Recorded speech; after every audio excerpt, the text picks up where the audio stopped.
I'd like to invite Dr. Chris Page up to introduce our next speaker. Dr. Page needs no introduction, so I won't introduce her. Thanks. Thank you, David. You're welcome. And it is really a great pleasure to be here at the launch of this fantastic endeavor and to introduce the next speaker. Some years ago, when UHN had just formulated and we began doing strategic planning and research, we decided we really should be organized around 4 platforms. And one of them was the technology of medicine, or medical technologies.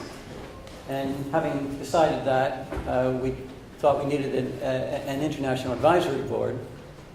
And it was Brian Wilson that suggested that a fellow named Parrish, Dr. John Parrish, down in Boston, was doing some really amazing things in the guise of the Center for the Integration of Medicine through innovative technologies. And so I called John and I said, could you be on our International Advisory Board? And he said yes. And he came up and we presented our strategic plan.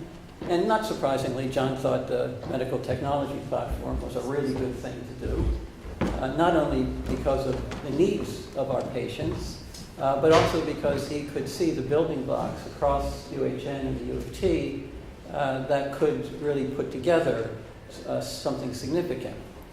And then when Mary G. walked in with this long-haired physicist from just south of the border to hire him into into radiation physics department, we knew that we had found a leader that could really put this thing together. And with the help of the PMH Foundation, we were actually able to recruit this quite expensive fellow. And that hasn't changed. So it's quite fitting that as we see the culmination of the planning process in the launch of Techna today, that we have one of the leaders of CIMID to join this celebration. Dr. John Collins is the COO of CIMID. He's an experienced technology leader based in businesses with more than 25 years of international experience focused on the accelerated development and commercialization of innovative technologies. Before CIMID, he was the president of TIAX, a technology processing company that takes technology platforms and makes them ready for industry. During John's tenure at TIAX, TIAX was named the Technology Pioneer of the Year in 2003 by the World Economic Forum and a Global Growth Company in 2006. John also served as a Senior Vice President for the Arthur Little Technology Group, overseeing their businesses in the area of technology development and also their operations in Asia. Dr. Collins received his Bachelor of Science in Mechanical Engineering from Rensselaer and his MS and PhD from MIT. He holds over 20 U.S. patents, and he is clearly someone from whom we have much to learn. John, thank you for coming.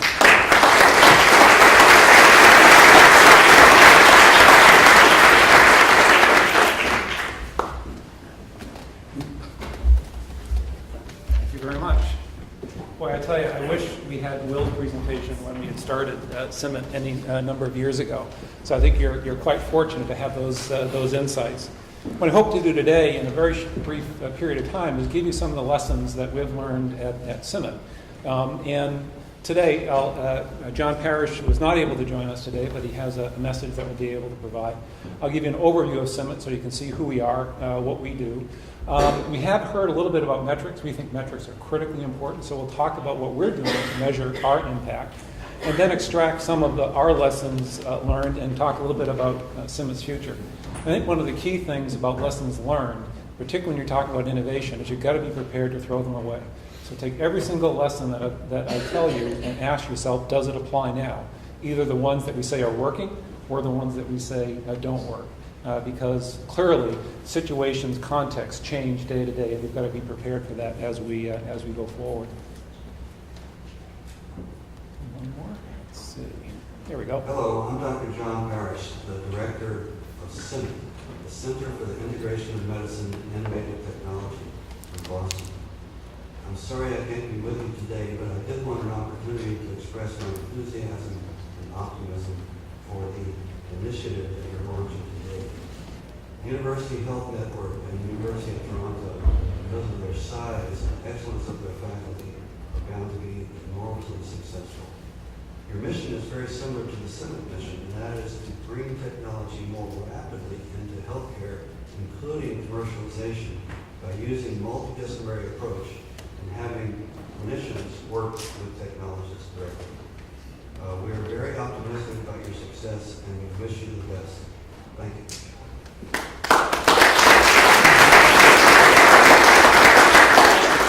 And John wanted me to stress as well, not only optimistic about the success, but we're eager to help in any way that we can going forward.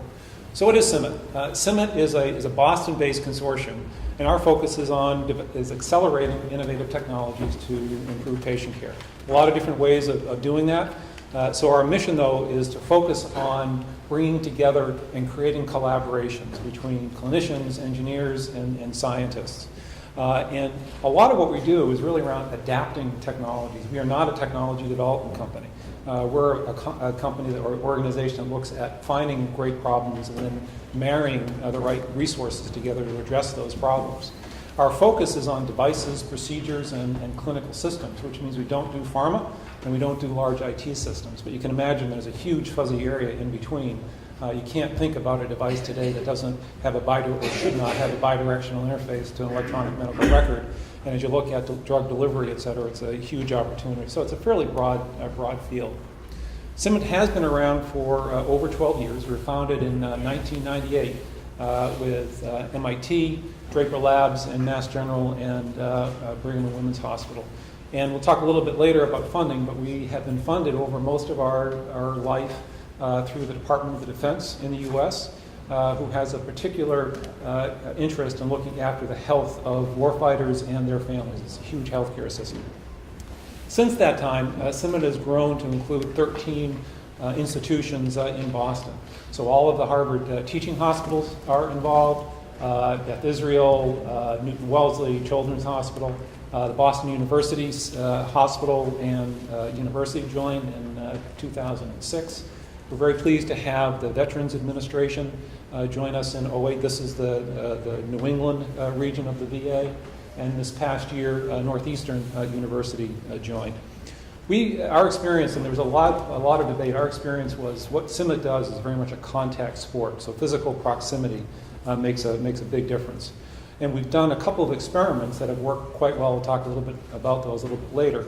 One with a group in Manchester, UK. They call themselves MIMIT. And another sponsored by a group in Singapore called A-STAR, where we've seen the CIMMIT model deployed very, very well with a group of high-quality hospitals and universities that are focusing on this medtech sector. So what is it that CIMMIT does? And I think we could basically steal some of the slides from Techna. We see our life as basically focusing on the great clinical world. And the experience there is you've got world-class experts who are typically drowning in patient care, very busy, have huge needs, and don't necessarily have access to find solutions to that. On the technical side, great resources. I'm an engineer, and I know I've got these great ideas that I think any clinician would want. I can bring that to a clinician. He can give me 100 reasons why it would never really work in practice.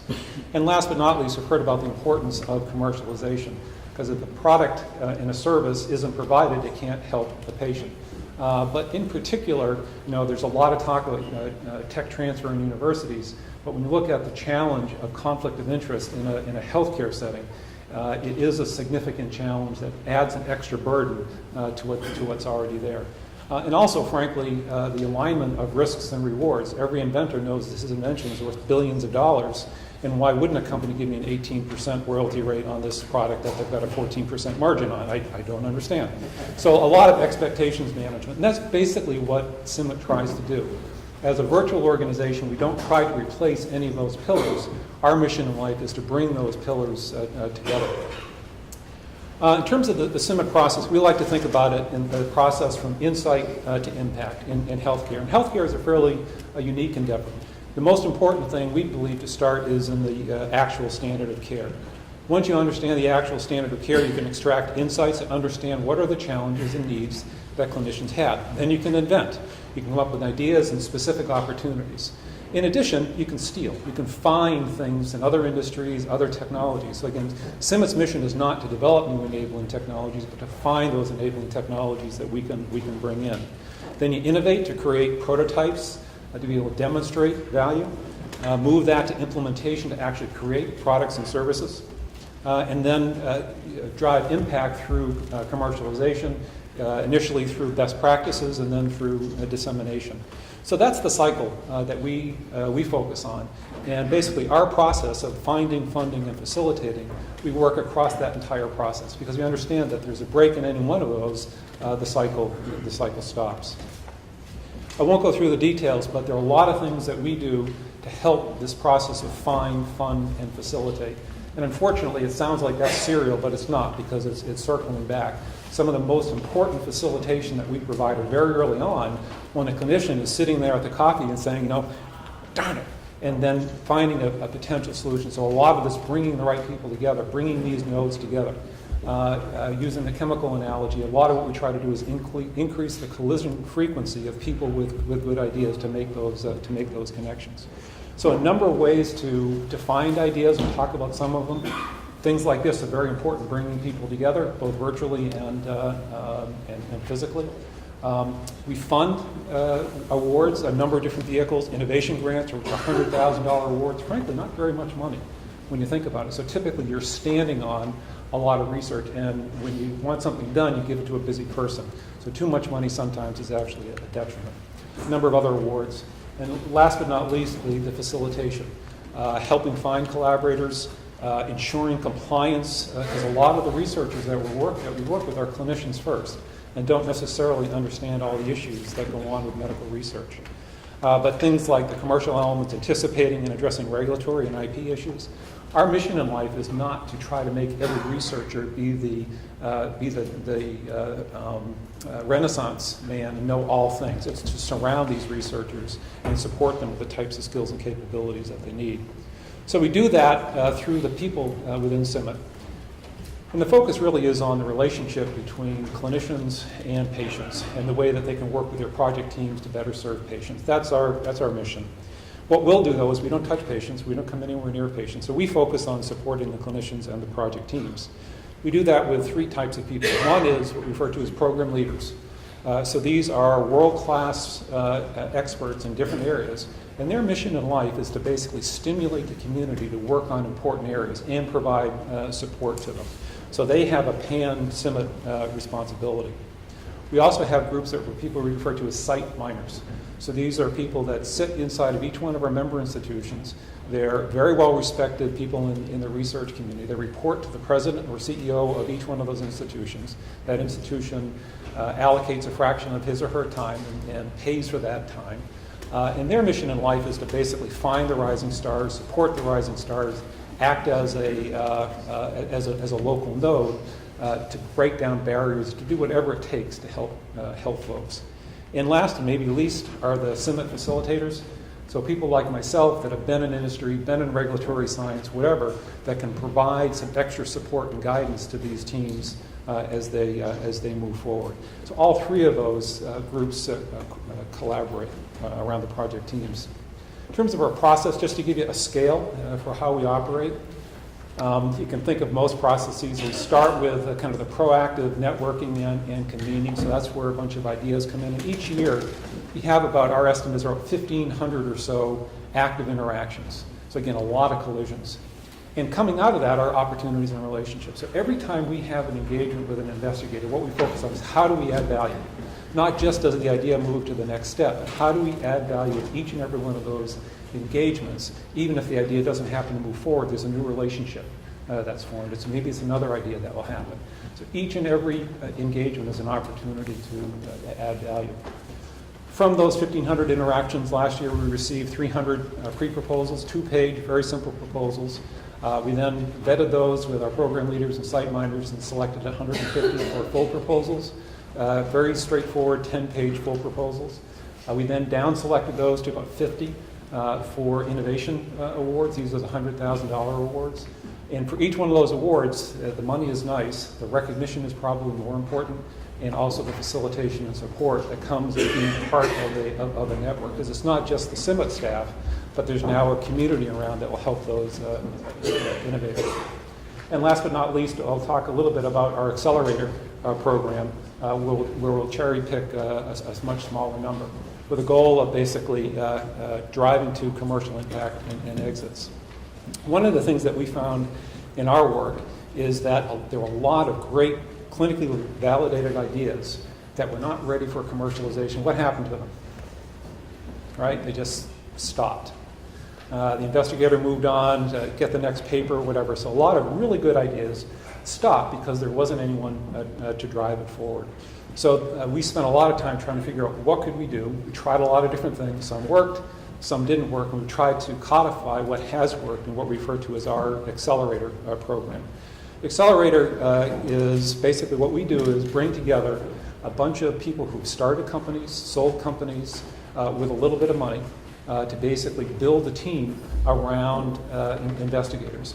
And we start by inviting the investigators in to fill out what we refer to as an impact plan. So it's not give us a proposal and we'll evaluate what you do. It's if you want to move this forward, come to us and we'll work together to figure out how you might be able to create value. What is the right channel to market? What is the right approach? Frankly, during this period of time, what are we evaluating more than anything else? The innovators. Are they really interested in impact, or are they really interested in science? And it's working through these collaborative processes that you get to know. So the hope coming out of this are licensable technology platforms and new businesses. Our target is 12 to 18 months to a commercial exit. Doesn't mean you're selling product at that point. It means someone's made a commercial investment in this technology to move it to the next stage. So the benefits are accelerated impact on patient care, more successful investigators. Our member institutions will like to see our investigators be very successful, so this is a support to them. There are many times financial returns, either through royalties or equity, but not in all cases. Some cases we're just changing standard of care and it's disseminated through papers and other approaches. And of course, with success comes more success. The more commercial value that we're able to create, more people are saying, hey, here's a channel. And we'll come back to CIMMIT to support that. So very briefly, we did a study a couple of years ago, about 2.5 years ago now, called the Clinical Impact Study. So basically the premise was, after a period of time, how well are we doing? And what we had been doing historically was using classic academic measures, but really our mission in life was impacting patient care, and we didn't know how well we're doing in impacting patient care. So our goals were basically to quantify the portfolio of what we had, both what were the inputs to all of the projects that we funded and what were the outputs, and then identify correlations to be able to extract lessons learned. Our hope over time is to obviously learn from that, but create some shared metrics. So as Techna in a couple of years' time has some results, we can compare and say, hey, Techna, what are you doing to get this result, and conversely. So I won't go through the details, but these are our numbers. I don't know if these are good or if they're bad. So what we did is we took a snapshot in 2009 of all the projects that we had funded from 98 to 2006. So there are 261 discrete projects that we had funded over that period of time. They were basically grouped in 117 clusters. So these would be like a phase 1, phase 2, or 2 projects were funded and they merged into another one. So there are 117 independent things that we could evaluate. So of those clusters, we found 20% of the projects had reached the point of regulatory approval for human use. 30% had a licensing agreement, slightly higher ratio than what you're able to show, but still, most of it is to newcos as opposed to large companies. So 20 to newcos and 10 to larger companies. Enabled funding was very important because we give out small aliquots of money. So 60% of our projects had follow-on funding, which means 40% didn't get anything. But in aggregate, for every dollar that CIMMIT put into a project, $3 went to the investigator through NIH grants, DoD grants, whatever it might be. Another $6 went in from commercial entities to advance the technologies. So for every dollar CIMMIT put into a project, on average, $9 went in subsequently. About 15% had patents, and 60% had at least one peer-reviewed article. So those are some of our metrics. And again, are they good? Are they bad? We don't know. But we've got those, and we're watching our improvement as we go forward. So some of the lessons learned that we came out with through this, both the clinical impact study and our experience. First and foremost, clinical pull, clinical pull, clinical pull. If you remember nothing else from this talk, remember clinical pull. Again, I'm a technologist. I love technology, but you've got to really focus on what the clinician's looking for and how that interfaces with patients. The other thing is, from a cost-effectiveness perspective, you can be very cost-effective with small aliquots of money. What we found is $100,000 to $300,000 is our sweet spot. The more money we put into projects, the more clinical impact there was through our measures, but we found a local maximum in this $100,000 to $300,000 range. Again, not a whole lot of money, but when you think about it in a funnel, that's very important. The other strategic argument that we had for years and years and years is, what should the focus be? Should we take a strategic target and just focus on one thing, or should we, plant 1,000 seeds and see what grows? And the answer came back really clear: both and neither. And our conclusion was that really the right way to do this is thematic areas or gardens.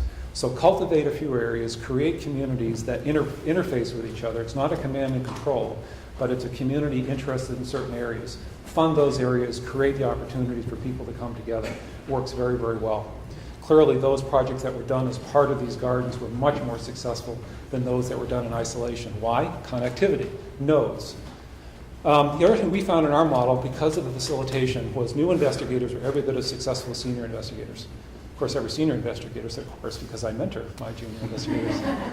But I think in our case, as people have seen, it's very, very difficult for junior investigators to get money. They need years and years of data and experience to get the large grants. So this has given us the freedom to say, you know what, we're going to focus most of our resources on new investigators and help create these rising stars. The other thing which is fairly interesting is speed. That what we found was time alone did not correlate with success. So again, that frees us up to say, we're not going to wait 10 years. We're going to focus on those things which we think can get to patient care very fast. And last and not least is that facilitated and skilled facilitation by the combination, not just one, of program leaders, site miners, and some facilitation staff was really critical, because there's no investigator team that has all the skills, all the expertise that they need. The other thing that we've had a great benefit in over our 12 years is working with groups like Manchester, like Singapore, but there have been a number of other groups that we've seen that have tried to do CIMMET-like models in geographies. We've seen some things that work and some things that don't work. So again, please take all of this with a grain of salt, but from a leadership perspective, what we know does not work is leadership with a very narrow focus, a leadership whose focus is on, this is for my research, and basically uses the center for his or her own research, versus a leadership that focuses that it's networked, that demonstrates the model, lives, breathes, demonstrates the model. You know John Parrish. John Parrish is the CIMMET model and is committed to the success of the center. With David, there's no question about that you've got the right leadership in place. Also, from a project selection perspective, again, we've learned an awful lot here. Technology push doesn't work. We see a lot of centers that will promise collaboration, but when you look at their actual project portfolio, frankly, it's more of the same. Cooperations versus collaboration. Anyone know the differences? You've kind of lived it, I'm sure. When most people say collaboration, what does that mean? It means you'll do what I want to help my research. That's a cooperation versus really getting in there and kind of saying what's the right way to move forward. So isolated one-offs don't work where synergies and portfolios do, and science-only selection don't work. The NIH type review this project based purely on its scientific merits don't work. Equally, you've got to look at the people and impact base for these, because really we believe what you're investing in is the investigator. And the technology may or may not work this time. The second, third, fourth, or fifth innovation may work. And from a facilitation perspective, we've seen one person try to do it all model. It doesn't work. No one person has the expertise. We've seen groups try to do this on the cheap, so they bring in a bunch of really bright, young folks. They're great to have in the team, but they need to have some gray hair or some hair, whatever it might be, to make that happen.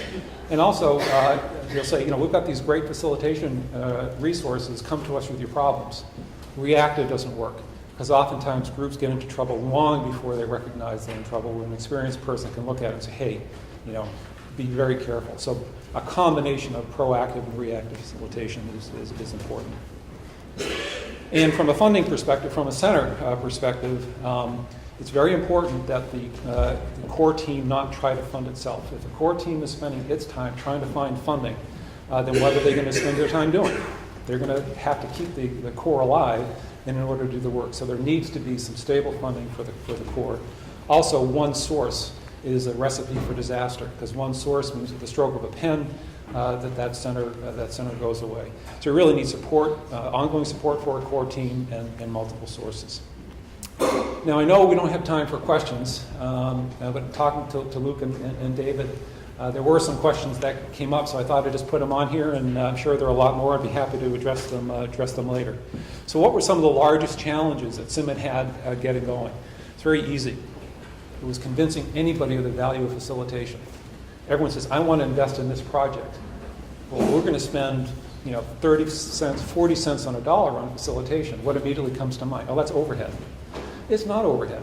We've demonstrated very clearly that a dollar spent on facilitation is much more valuable than a dollar spent on a project. No matter what, after 12 years, we still have trouble convincing funders of that. What was our worst growing pains? Constantly being on the lookout for not falling back into the old model, of not doing more of the same or falling back into the siloed NIH model. So as we brought people into the organization, oftentimes you take a step back because that's what people are used to. It's not that they're bad, that's what they're used to, that's their comfort zone. So keep a diligent eye on not doing more of the same. So what do our consortium institutions value most about CIMMYT? Why do they continue? They fund us. They provide funding for our core. First, they love us because we create opportunities for their rising stars. A lot of people will actually choose to come to Boston because they get access not to Mass General, where they may work, or the Brigham. I mean, I can go to the Brigham and I can work with guys at MIT and BU and Northeastern. That's really neat. Also, starting new things. A number of centers have grown up as a result of small CIMMYT projects, a stroke center, technology evaluation center. So these are centers that have grown up. So CIMMYT is a proving ground. A lot of it doesn't work, but a number of those things do grow into large centers. The other thing is they see CIMMYT as a resource. They say, hey, we've got a strategic priority. Let's turn to CIMMYT and have them focus on trying to develop some solutions that will work for my hospital. And last but not least, financial leverage. They have a business to run. And they know for every dollar that they put into CIMMYT, $3 comes back to them in terms of projects. Of those project dollars, it was 3x comes back from external resources, so it was 9 to $1 back into that organization. The additional 6x for commercial that comes back to them in terms of licenses. So they see financial leverage. And sustainability. Funding diversity is a key. Money is important. Just to give you a picture for how CIMMYT is funded, we're about a $15 million a year group, so we're not terribly large. About $3 million comes from our consortium members. About half comes from federal sources. And the other 40% or so comes from relationships with commercial entities that are funding research or services that we're providing. And then another couple of million basically comes from projects where CIMMYT is basically pulled together a consortium and will get funded to focus on a specific topic. So that's where we are and what we're doing, and basically where we're going is we have seen both in Boston and in Manchester and in Singapore that bringing together clusters of like-minded people from universities, clinical settings, companies works really well. In our experience with MIMIT and A-STAR, what we've also found is that some of these technologies travel really well. Some of these connections that happen here and happen here, we can bring them together much more effectively. So increasing the N for our collision frequency. And frankly, the thing that was more surprising to me was the fact that we've got access to different clinical settings. So I've got a technology or something, but there's a problem in Singapore. They've got a different reimbursement model. We can do things in Singapore that we can't do in Boston and similarly in Manchester, and vice versa. So we have found those relationships work quite well. So we're in the process right now of developing some scalable tools, very straightforward web-based tools based on smart search, semantic search, social media, and secure workflow to be able to work across the globe. And frankly, if you've been to Boston recently, getting from one side of Boston to the other is just as hard as getting from Boston to Singapore sometimes. So So kind of the question is, what really would be the value of a global network of groups like Techna, like CIMMYT, like Manchester, and there are many others that we've had discussions with as a thought experiment and something that we're eager to try, and we're eager to support Techna as you grow. Thank you.